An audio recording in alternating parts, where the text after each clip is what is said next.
Details చూస్తే MIM corporator Mohammed Ghouse కుమారుడు మహమ్మద్ సాహిల్ను పోలీసులు అరెస్ట్ చేశారు. చార్మినార్ దగ్గర ఆక్రమణలను తొలగించేందుకు అధికారులు వెళ్లగా పోలీసులను తోసేసి అధికారులతో సాహిల్ గొడవపడ్డారు.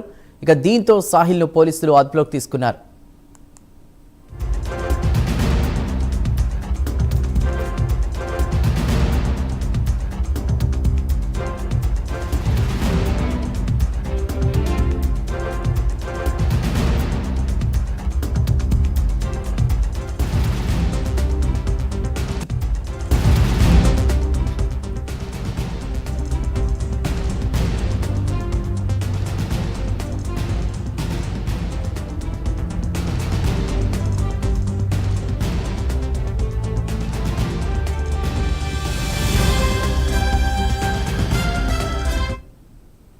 ఎంఐఎం కార్పొరేటర్ మహమ్మద్ గౌస్ కుమారుడు మహమ్మద్ సాహిల్ను పోలీసులు అరెస్ట్ చేశారు.